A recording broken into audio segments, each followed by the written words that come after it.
Good evening, y'all. We're live at 5 with Marshall Wilson. It's good to see you. Thanks for coming to hang out with us. Tonight, we want to talk about civic responsibility. So, basically, citizen engagement in civil affairs. Um, I'm not sure what most people think of the concept of civic responsibility, but uh, but we need to talk about it tonight. We got anybody online right now? No? Okay. Well, that's fine.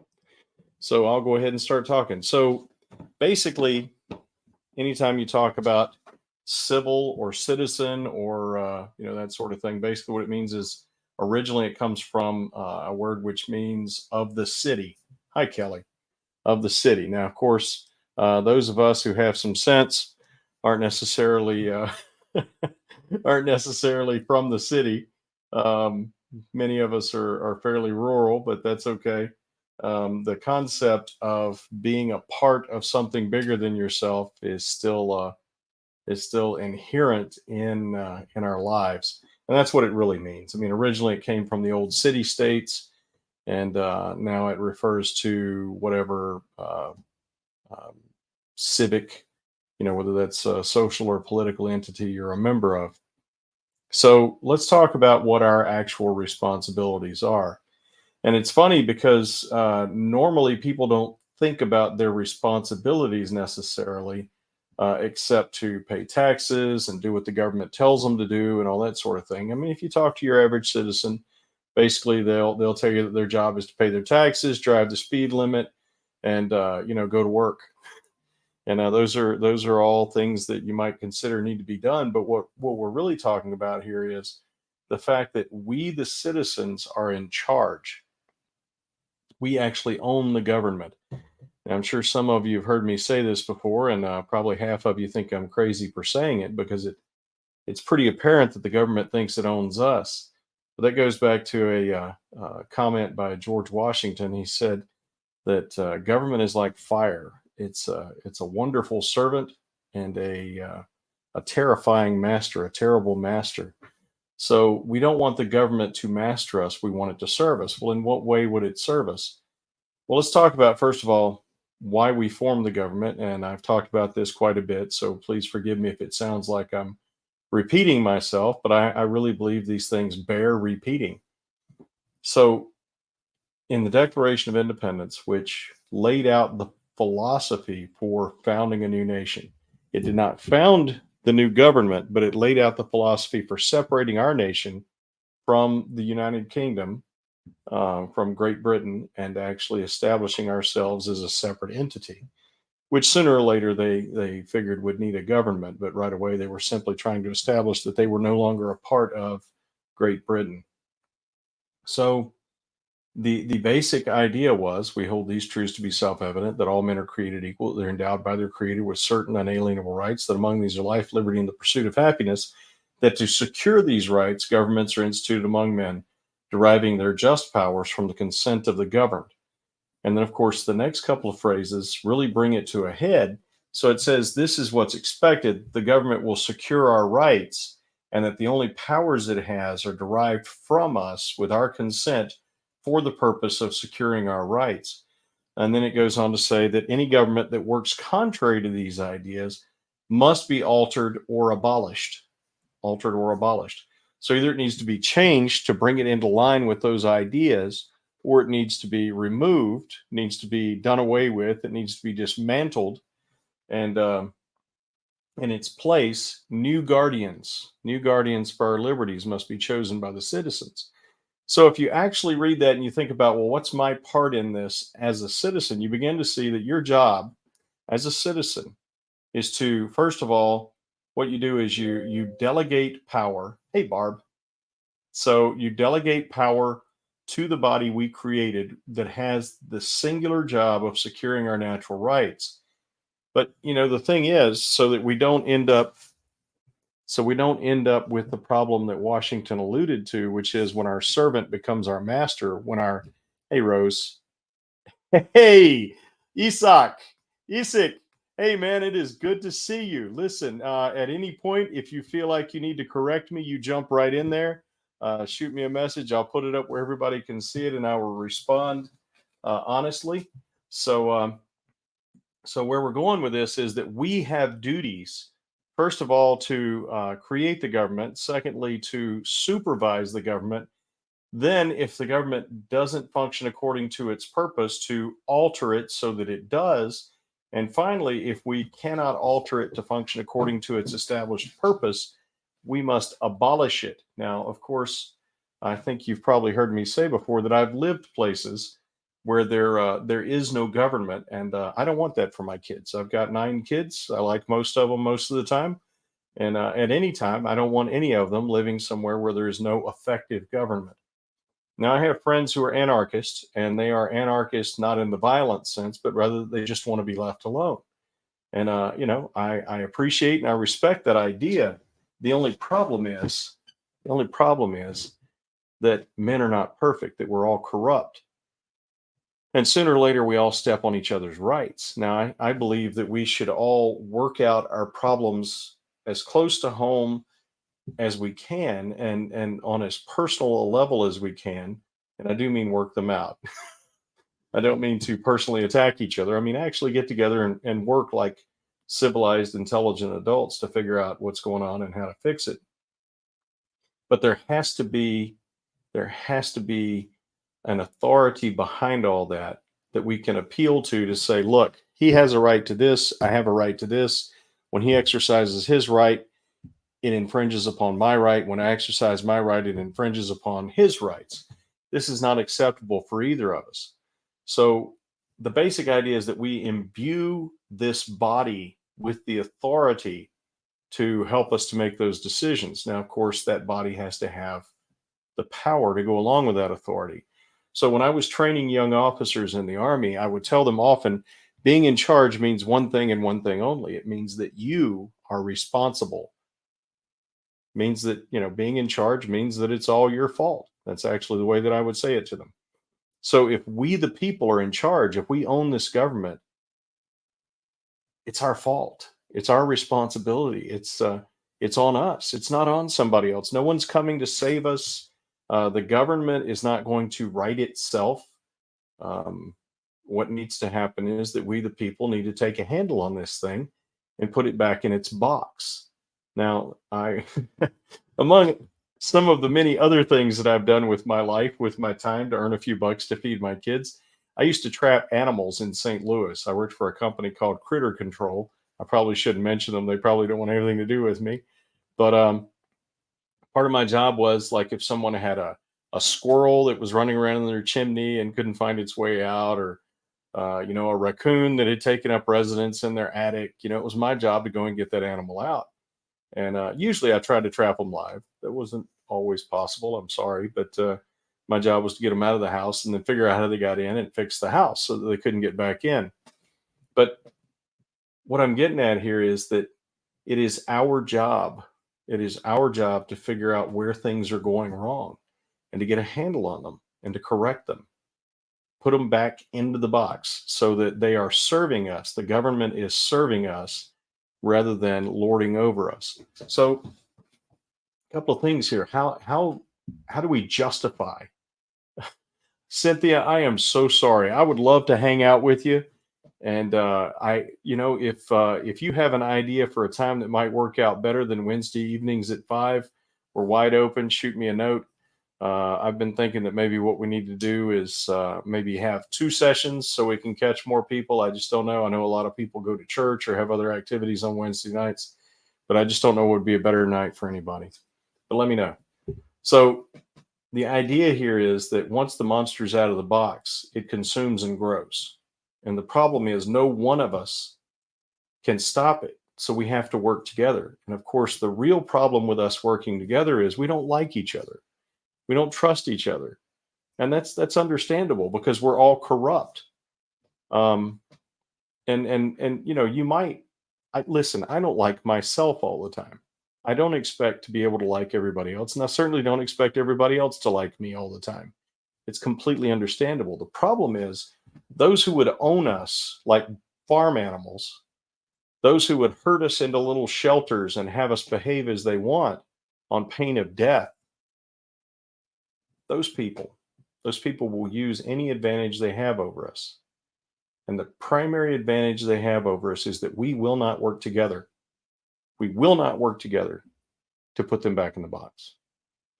All right. So my civic duty, uh, Isaac, I hope you don't mind, buddy. I'm going to pick on you a little bit.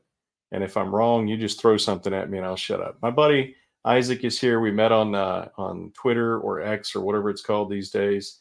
We've had some great conversations. Isaac is a rabbi out in California, and we are good friends. So I am a Baptist preacher in West Virginia. He's a rabbi in California. Most people would look at that and say they have nothing in common, they have nothing to talk about. But see, that's the whole problem. Those things that I just described, although they sound like the sum total of what we are, is assuming that they are the sum total of what we are is a mistake. Isaac's also a father. I'm a dad. That's a huge part of who I am and what I do. We're both very concerned about peace and prosperity and security for our kids. We are both serious about righteousness, about figuring out what's true and right and just and pursuing that. And one thing that we agree on, I believe, based on the conversations we've had, is that what is righteous for me is righteous for Isaac, and what's righteous for Isaac is righteous for me, because in essence, as a universal commodity, as a cosmological entity, we are basically the same. And that's what the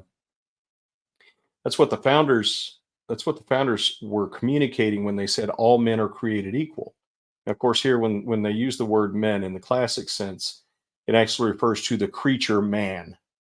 And so when we say man or men, I generally tend to capitalize it so we know we're talking about the creature instead of a male of the species, a particular male. We're talking about the creature as a whole, including every iteration of it: tall, short, hairy-faced, bald-faced, whatever, however you want to describe yourself, you are still a man. You are one of these creatures. And all men are created equal, and we're all endowed with the same set of principles or rights. And so we have a right to the same liberty, which means the unimpeded opportunity to freely exercise our rights. And we have the same rights: life, liberty, and the pursuit of happiness. And it can't be removed from either of us.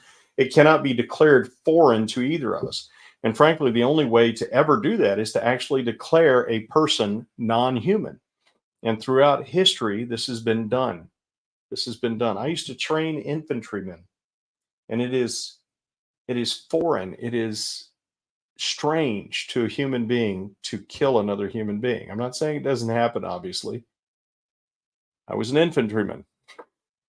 But what I'm saying is that for most sane human beings, it takes some special training to put you in the mindset to kill another human being. And I'm not celebrating that or anything. I'm just trying to establish the fact that we inherently know that that guy over there has the same right to life that I do. I hope that makes sense to y'all. Well, the thing is that we have to get together. Isaac and I have to get together. Rose and Barb have to get together, and Kelly and Bob and Cynthia. We all need to get together, and we need to recognize the value, the worth, and the rights of each one of us. Look, I mean, Barb and I might go at it hammer and tongs. We might get really upset with each other. But that doesn't change the fundamental the fundamental dialectic here, which is that we people have to look out for each other's rights, because first of all, the government that we all created to secure all of our rights for each one of us it's out of the box. It's off the chain. It's gone it's gone wild. And it's not doing its job. As a matter of fact, it's doing the opposite of its job. And only we can bring it back home, put it back on its chain, shove it back in its box, and retrain it to do its job. We have to do it together, guys. So I know I've talked a lot. You know that I do that. I hope that y'all have some thoughts or questions that you want to throw at me about this, but I want to just reiterate civic duty, aside from paying your taxes, getting your kids an education, driving the speed limit, stopping at the school crossings, picking up the trash in your yard, keeping your yard mowed. All of those are things you do so you can live in a civil society without causing problems for everybody else. Bob, I agree with you. It is our last chance. But your actual duty to the civitas, to the organization, to the body of who we are, the body of the people, even and maybe especially the people you dislike or agree with. Okay? We all have to get on board. Yes, sir. That's right, Isaac. It is our duty to defend the Constitution. So we have to get on board, and I have no doubt that Isaac will defend my rights because he knows that in defending my rights and my kids' rights, he's actually defending his own kids' rights. And I have the same understanding. And Bob, crazy as he is, he understands that. I know that beyond a shadow of a doubt. Bob and I have talked about that a number of times. But we have to. If you love yourself, if you love your kids, if you love your family, you have to love everyone else's kids and family enough to realize that by securing their rights, you secure your own. All right. Okay. So let's see if anybody has a specific comment here. There you go, Kelly. The Constitution restricts the government in principle, at least. Well, what's stopping it? I actually heard you referring to this earlier today. I think you were talking about the 10th Amendment. And the real question here, or maybe it was Barb. I think Barb was talking about the 10th Amendment. But anyway, the idea is there's no enforcement mechanism. What is the enforcement mechanism for the government? What enforces the government? We do. All right. So here in West Virginia, we unfortunately do not have the right of recall. We can't just fire our elected employees because they're acting up. We have to wait till the next election. Yes, ma'am. The people. Absolutely. We are the enforcement mechanism. We are the enforcement body. Once again, we have to work together. Okay. I can't force the government to behave the way it's supposed to. You can't. But boy, I tell you what, the bunch of us together, we can make a big difference. And sooner or later, if we don't, we will lose that ability. Bob referred to that a while ago. Isaac, as one of the most profound thinkers that I know, sir, do you have anything you'd like to throw in here? Let me see. He says, I would say the Constitution is meant to be the device by which we alter and even abolish a corrupted government in a nonviolent manner. Yes, sir. So, a lot of times we talk about the peaceful transfer of power. And, of course, that's one of the reasons. Yes, thank you for putting that up, Todd. That's one of the things that that we need to keep in mind is that part of the reason the Constitution is part of the reason we need it to function as it does is because it allows for a peaceful transfer of power. So when the other guys win, you're willing to let them go ahead and take office because, in a few years, you'll get a chance to win again. And because the system is set up like that, we're willing to give each other a shot at it because we know that we can recover. I think we're losing that sense. I think we're really losing the idea that it's okay to let the other guys be in charge for a while because sooner or later we're going to be in charge again and we can correct, make our course corrections based on that. And let me see. So there's Isaac again. He says, it's not just a piece of parchment. I put the just in there. It's not a piece of parchment. It's supposed to be a basic doctrine we all uphold in our heads. And Isaac, I hope you don't mind. I would add in our hearts. I think you all know me as a person who tries to think rationally about things and tries to use logic and all that kind of stuff. But that does not preclude being passionate. That does not preclude caring deeply and profoundly about what you're talking about. We should care about the truth. And, it needs to be hardwired into our heads and hardwired into our hearts that we own this thing. And that if we don't fix this for our kids, for our grandkids, nobody will. And our grandkids won't be able to. And our kids will only be able to do it by laying down their lives. Good God. We don't have a right to back down. I would love to sit here in my library drinking coffee and reading books all day, and occasionally communicating with some of my friends who are smarter than I am so I can learn from them. And I would love to be a theorist, honestly. I really would. But I have to engage. It's my duty. Um, okay, let's see what Becky's saying here. Isn't most of our government problems due to the fact that the bureaucracy? Oh, I'm sorry, she hasn't finished that. Becky, you go ahead and finish that up, and we'll talk about it in just a second. Bob, I disagree. Bob says there's only one way in the near future, and it won't be pretty. I agree that the way that you're thinking of will not be pretty, but I still think that we can make this happen. I do. I don't think that it's. I don't think it's too late. I wouldn't be doing what I'm doing if I thought it was too late. If I thought it was too late, I would, go out in the middle of nowhere, dig a hole, keep my family safe until everything blew over, and then try to build something new. But I don't believe that. I believe that we can put this monster back in its box. I didn't say it would be easy. I didn't say it would be fun, and I am willing to lay down my life to make it happen. But I don't believe it's too late.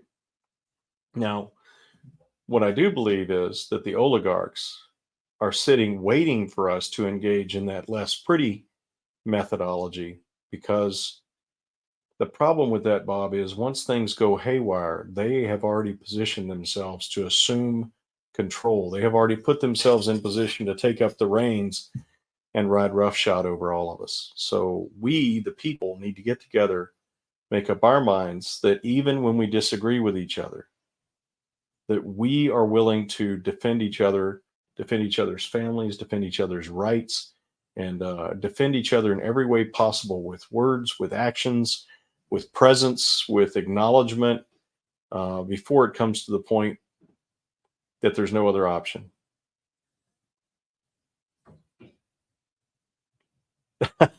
Isaac, man, I wish I could get you on here and let you actually talk about that for just a minute, because you and I have had some passing discussions on this, and frankly, I'd like to hear more of what you have to say.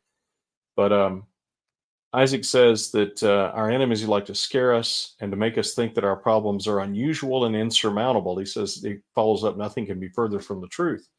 The fact of the matter is that the problems that you and I are discussing as being something new and novel and beyond management are actually the normal state of affairs in human history.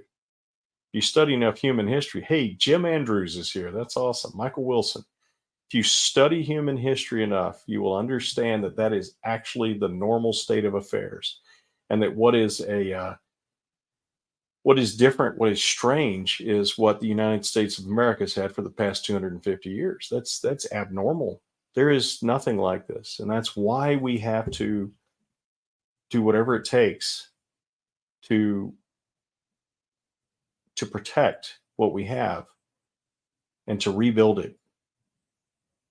I hope y'all understand what I'm saying.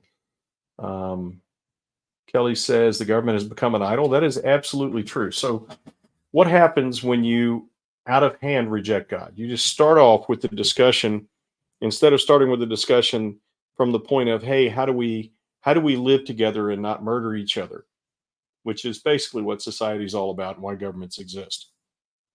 How do we live together and not murder each other? And if you start instead from the presumption that there is no God, there is no higher authority who has the right to judge us and has ideas and power that is beyond anything we can imagine.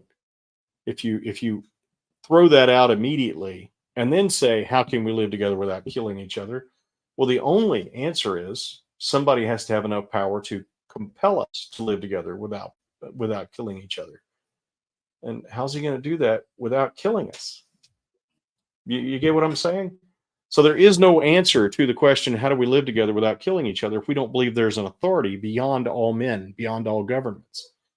So, as Kelly's saying, when you remove God from the equation, government becomes God in your mind. you look to the government for your provision, for your protection, to grant your request. Mike says the administrative state. By the way, Mike and I are not related as far as I know. He's actually a much more handsome and intelligent guy than I am, but I'm working on it. I'm trying to live up to the name Wilson. Administrative state has been allowed to usurp the will of the people even when we change elected officials. I agree with you wholeheartedly. I have one question, Michael. Who has allowed that? Who has the authority and the power to stop that? And so which defined group of people has failed in that responsibility? The ones who have the power, the authority, and to stop that, to prevent the administrative state from usurping the will of the people. Who's responsible for that? It's us. It's us. We're in charge. That means it's all our fault. Jim, that's an interesting thought there. Hamilton knew Trump personally. Yeah, I would like to sit in a room and listen to the two of them talk. That would be interesting. Rose, absolutely. Listen, I would like for anyone who thinks that we can't all get along just because we have different ideas. I would like for them to explain to me how they live with other people at all. Do all of the people have the same ideas? I don't understand that. I mean, once again, I don't agree with myself 100% of the time. I don't know how I would live with other people who, when I can't even agree with myself.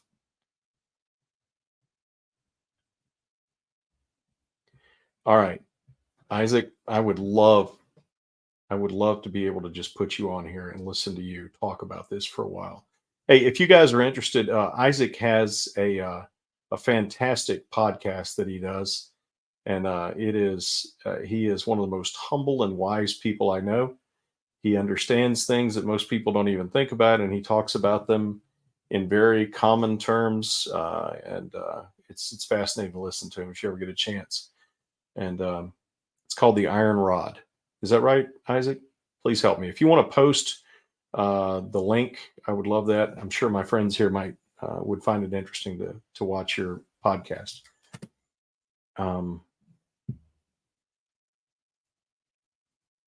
Yes, the dialectic of power and the electorate is perfectly normal, and our Constitution assumes that people would be just as vigorous as the government engaging in the dialectic. In other words, the men of that day in the United States, in America, before the United States was formed, the men who formed the United States worked with the assumption that the people who came after them would be engaged, that they would be concerned about their own families and benefits, that they would that they would be moral to the extent, at least, that they would try to do what was right for the benefit of their families. Now, when we say moral in this context, we're talking about just doing what's wise and good within the context of life, not necessarily that they hold a particular religious perspective. Although the assumption was always that the people of America would believe that there was a power above and beyond government, which held government accountable, and which established standards to which the people would hold the government accountable. Kelly, I agree, but I'm not real sure what you're getting at about Romans 13. If you'd like to put a little more on there, I mean, Romans 13 basically describes a man's relationship to government and God having established that relationship. Up to 30 million fighting age men. No, I agree with you, Robert. Bob, we're in bad shape. There are a lot of guys who have come into this country and probably have some really bad intent. I'm just saying that we, the people, are not yet ready to give up on our Constitution and on our system of governance. What we really need to do is make our government function according to those ideals. Now, I'm not saying that we're not going to have some local shootouts with some bad guys who've gotten into the country. Yes, we the people have failed, Kelly.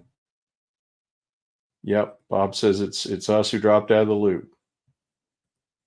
Yes, sir. Yes, sir, Isaac. Like we talk about all the time, Western civilization is the juxtaposition, begins with the fusion of Athens, rational thought coming from the Greek philosophers, Jerusalem, the Judeo-Christian ethic, and Rome, the rule of law. And you take all those three and put them together, and that is the foundation of Western civilization. I would say that, frankly, it is the foundation of all good governance. Okay, Bob, I'm not sure what you're saying right here. I think what you mean is that we need a government that's only 10% of the size that it is, but I'm not certain of that. Thank you. Hey guys, y'all grab a hold of this website here that Isaac put up for us. It is brilliant. You really need to jump on there. Karamikos.com. You really need to check this out. No, they aren't kind words. They're just facts. As I tell my friends all the time, I am not kind, but I am terribly honest. Yes. Okay. That's what you meant by the reference to Romans 13, Kelly. Yeah, absolutely. That government is meant to restrain evil, not good. So often when when I speak about the fact that our government is corrupt and that it needs to be altered or abolished, I'll have people who say, "But Romans 13, I know you're a believer. You should submit to Romans 13." And I always explain to them that should we support the police? Should we submit to the police? Should we follow orders from the police? Well, when the police are doing their job according to the Constitution for the purpose for which the Constitution was written, why the heck not? But the problem is all men are corrupt, including the men who put on the uniform, and we all need to be held in check. And the government itself needs to be held in check. I need to be held in check. I regularly tell my friends who are helping me to run this campaign for governor, keep an eye on me, keep me straight. I've got a buddy named Mike Bochinsky, crazy guy, here in Berkeley County, and we have this standing agreement that if he ever sees me acting like a politician, in other words, misusing the authority that I have, or being irresponsible with any authority that I might have, that he is to punch me in the throat. And frankly, I consider my soul and my mission and my integrity to be far more important than my ability to breathe for a few minutes. So I will take a punch to the throat to keep me straight and consider it an honor. Let me see. Okay, Bob, you're still talking about a shooting match between the people and the government, and I agree with this point you're making that 3% of the American colonialists were involved in the revolution. But what I'm talking about is preventing a shooting match, having a revolution that is enacted by us taking back the authority that's been usurped from us through relatively peaceful means. I don't mean that there won't be any unpleasantness. I just mean that I'm not prepared to start shooting anybody yet. I don't think that's necessary at this point, and I believe that we can short circuit that process. I've spent most of my adult life studying the devolution of free societies into totalitarianism, and I, for one, am convinced that if we can hit a few strategic points, that we can build an organization that will stand and will allow us to reclaim self-governance. Okay.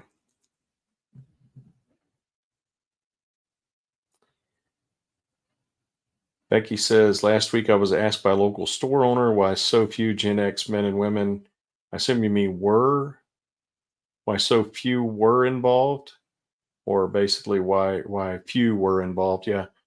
I think there are probably a few reasons for that. Yes, education is paramount, Kelly. I think there are a few reasons for that, Becky. One is that, frankly, our society, and specifically our government schools, have intentionally taken away the concept of civic responsibility, civics, right? civic responsibility from our students. So I used to teach at a local community college here. I taught U.S. government and Constitution and government.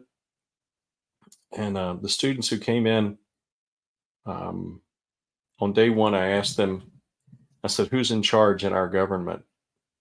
And every one of them said, the president. And I said, absolutely not. Who's in charge in our government? And they would guess a few other things, but they'd always come back to the president.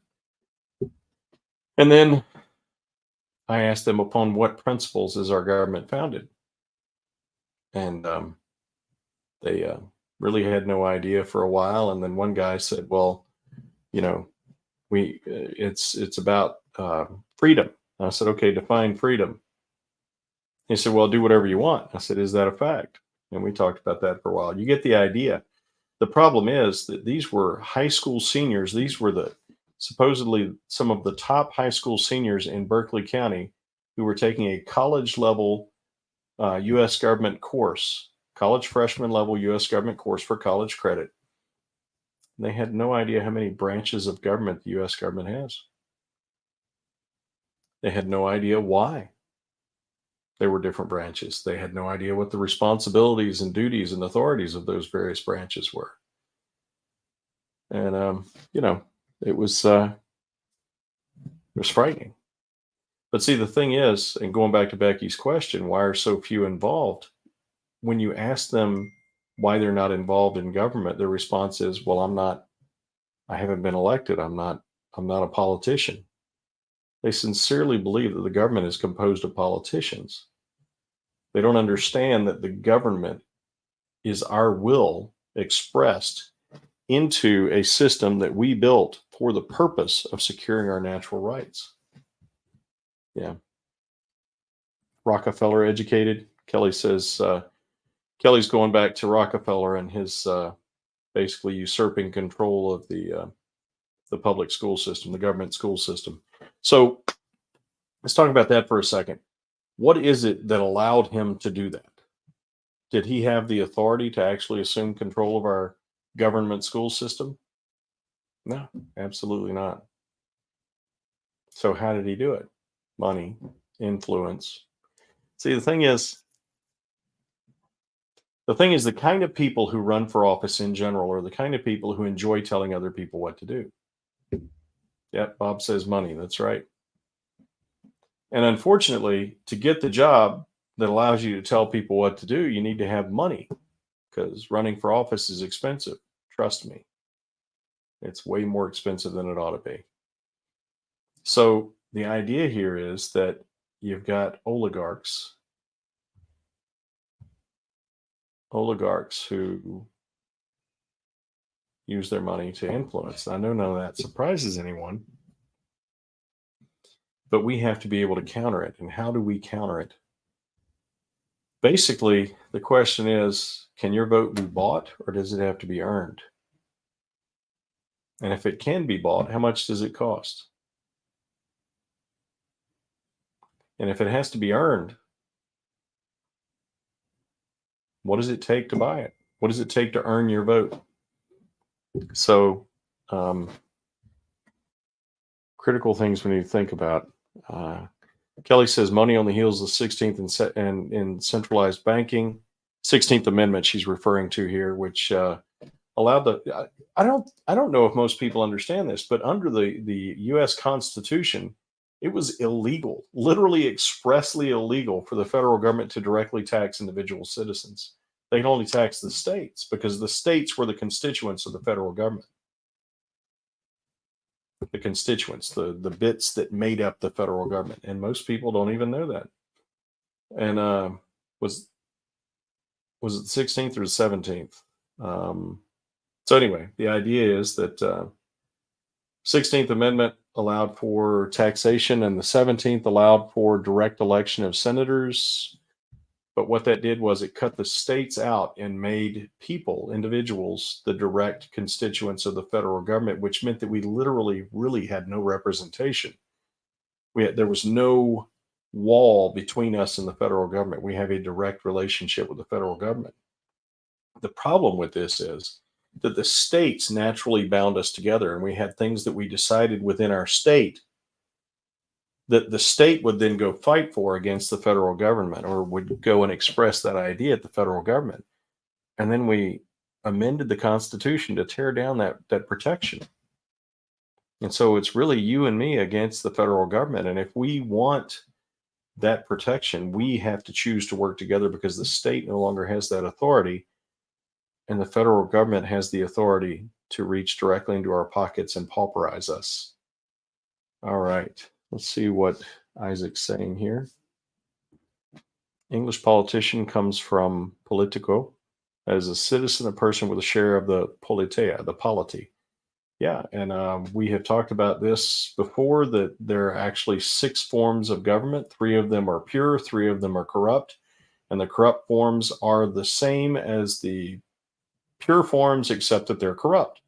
So basically, you've got a monarchy, and what separates the pure forms from the corrupt forms generally is that the pure forms serve the people, the whole, and then the corrupt forms serve the rulers. All right, so let's talk about that.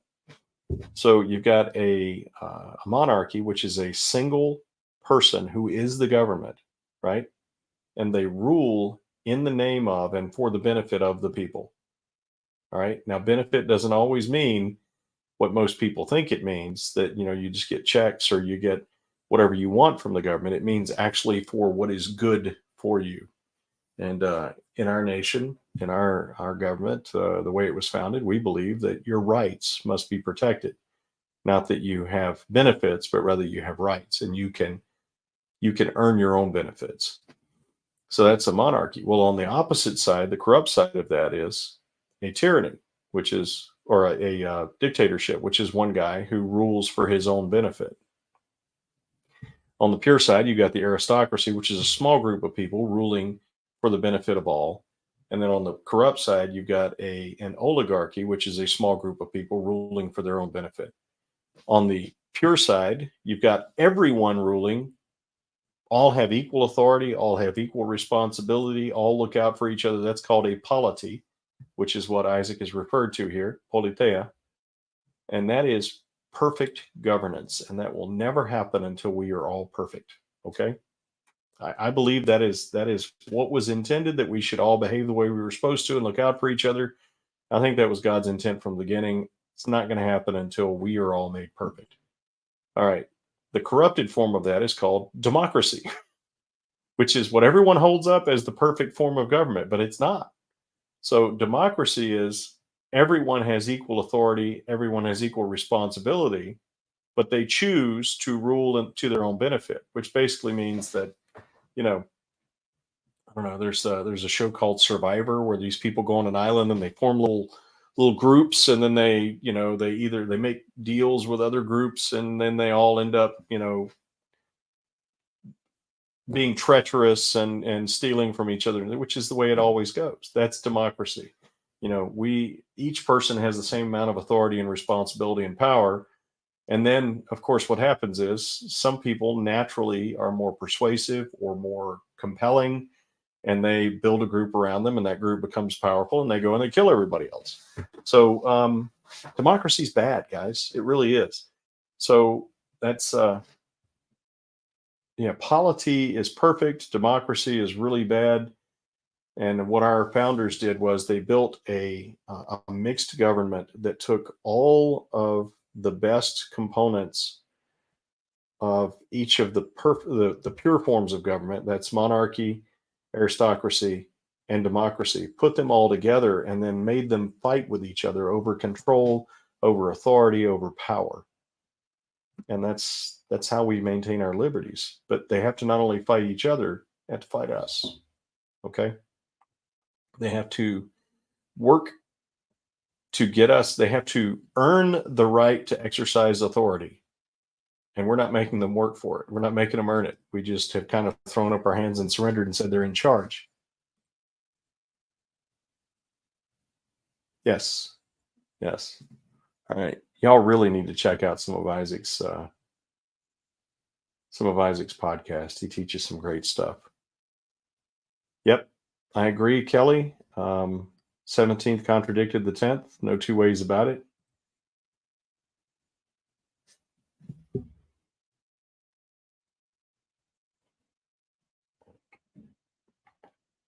I agree, Isaac, and I think you might be. I think you might see the wisdom of what I'm about to say. If your system that is built for a specific purpose is not functioning the way it's supposed to, then you correct that system. You don't abolish that system and put something, because the whole idea was to keep the federal government at bay, and they just tore the wall down. So I'd love to have that discussion with you at some point. All right, Bob, I'm not sure what you mean. Number 2 is ours. And yes, tyranny is what we're looking at here. Okay, so let's recap a little bit. We want to live together. I mean, if we didn't, we would just all go running off into the woods, right? We actually do want to be around other people. We want to do it in a way that allows us to live our own lives amongst other people who are living their own lives. I think that kind of sums it up. We want to have our own things. We want to have our own kids. We want to basically engage in whatever activities we want to, but we want to do it surrounded by other people who are doing what they want to do as well. To do that, we have to have certain understandings. And for those understandings to stand, there must be a body that we have empowered, we have deputized, we have delegated the authority to uphold those understandings. One of the understandings that I think is very important is private property. Thank God we got a house here, and we've got locks on the doors, and we have a right to lock the doors, and you don't have a right to come in unless we invite you. And I dare say you have pretty much the same system going at your house. And if I were to ever show up at your house and just walk in the front door, if I survive that encounter, I might have some explaining to do. And that's the way it should be. That's absolutely the way it should be. But we have to have an external to our relationship between us, have to have an external body which we have all agreed has the authority to enforce that understanding. In other words, if I show up and walk into your front door and you say you don't belong here, and I say I disagree, I want to be here, there should be someone who can walk up and say, okay, whose house is this? There's the paperwork that proves that this is your house. You need to get out. He has the right to tell you to get out of his house. So that's actually what the government is supposed to be. Now, they don't necessarily sit outside your house and wait for me to try to walk in. But if you call and say that I'm trying to break in, they should come and stop me. The idea is to protect your rights. I hope I'm making sense here, because this seems to me a very important point. Government does not exist to make us happy. It can't. To make us healthy. It can't. To make us wise. Government is not wise. It is nothing but force. It is simple force. And it must be guided with wisdom. But it doesn't inherently have any wisdom to it. We are the wisdom behind the government. And as we become less and less wise as a people, as we talked about a while ago, our government is being used in less and less wise situations and in less and less wise manners, which means it's becoming more and more dangerous.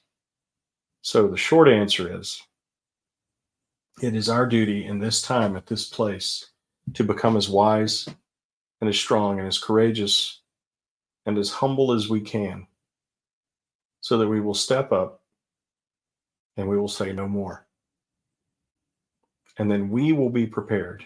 We, the people who believe these principles, will be prepared to do what is necessary, even if it means laying down our own lives, to ensure that in the future our children will have the right to become wise and to govern themselves using this system of governance, but in its resurrected mode, in its remade role. not remade role, and it's remade form so that it's corrected. Corrections are necessary because our government is formed of men, and all men are corrupt. You know, the founders were not perfect, not even close to it, and they didn't even perfectly impose their ideals on the government. All men are created equal. Here are my slaves. There's a disconnect there. There's a problem. The thing is, though, that believe it or not, the founders actually recognized that. Thomas Jefferson wrote about. He said, "I tremble when I remember that God is just. I tremble for my country when I remember that God is just." And he was talking about slavery. So they recognized the problem there. Some of them tried to do something about it ineffectually, and it took a war. Took a war amongst us. So what we need to do is we need to be more prescient. We need to engage more fully. We need to be prepared to make sacrifices, make decisions that are really hard to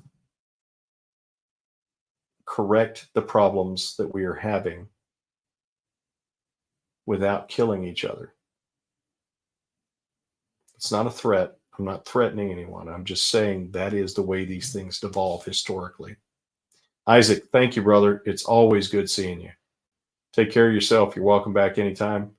And maybe one time we'll have you on here as a guest if you don't mind. All right, let's go back up here a little bit. Oh, Deborah's here. So, guys, Deborah, I hope you don't mind me saying this. Deborah lives down in New Zealand. She is actually, I believe, a West Virginia native. We met up here, actually went to church together, and then she and her family moved down to New Zealand a while back. U.S. is very integral to the Western world, fundamentals of freedom and fairness in society. If that's lost, the U.S., a beacon of right and wrong, will be lost. The rest of the world is watching the United States example. Be strong. Thanks, Deborah. I really appreciate that encouragement. And there is an old saying, as America goes, so goes the world. It's just the way it works, guys. We have got to get it straightened out. When I was younger and I would look around me at the things that were going, and before I had kids and everything, and I'd think, well, if things fall apart here, I'm going to run off to Australia. Have you guys noticed what's going on in Australia lately? Don't need to go to Australia. There is no place to fall back to. There is no secondary position. America is it. This is it. If we don't hold the line, we're done here. Isaac says he was defending the spirit, not the body of the 17th. Roger that. He's a very wise man.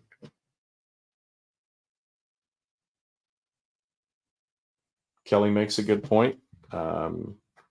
We are pretending to be what we aren't. Of course, I'm not in New Zealand, but I would say that they're pretty much on the same track based on the news reports that I've seen. Bob, I think that's what we're looking for here. And it's funny because when they call it the Wild West, what they're describing is the few incidents of just, murder and mayhem, which we have today. They had them back then when everyone was more free than they considerably more free than they are now. We have them today. And the problem is people give up their liberties because they're promised peace and prosperity. And yet the government does not ever deliver on its promises. But it does take away our freedoms if we offer them. Let me see here. Hi, LinkedIn user. I'm sorry. I'm glad you're here. You mind identifying yourself, or are we old friends from somewhere? And let's see what Kelly's saying here. Yeah, there you go. I believe that was Benjamin Franklin who said that. Now, and he goes beyond that. He says, not only would those who would give up liberty for security deserve neither. And the next line is, and will lose both. All right. I feel like I kind of fumbled around here a little bit, just because there's so much to say about this. And of course, what I wanted to do was have a cogent discussion that actually had some ideas that were linked, and then was actually a practical discussion about what we can do. So if I can recap real quick in the couple of minutes we have left, I'd like to say, first of all, the critical element is we have to understand what is at stake. And what is at stake is the loss of our liberty. I'm almost 55 years old. I've done stuff. I've been all over the place. It's not me I'm worried about. It's my kids. Okay. Hey, Mark. Hey, Mark. Good to see you, brother. So Mark is an old West Virginian who has moved out of out of state, way up to Alaska. And Mark is an extremely bright dude who has taught me a lot. And Mark, I'm sorry, we're going to have to shut this thing down here in a minute, but I'm really glad you're here. And I hope that we get to see you next time. So we have to understand what's at stake. And then we have to understand the steps we have to take to reverse this process. Now, it's one of the things I love about living in West Virginia. Of course, you guys all know that I moved to West Virginia because I found the most valiant woman in the world. She lived here. No surprise. No surprise that the most valiant woman I've ever met lives in West Virginia. That's where a lot of valiant women live. And I wanted to marry her, and she said she was okay with that as long as I would move to West Virginia. So here we are. But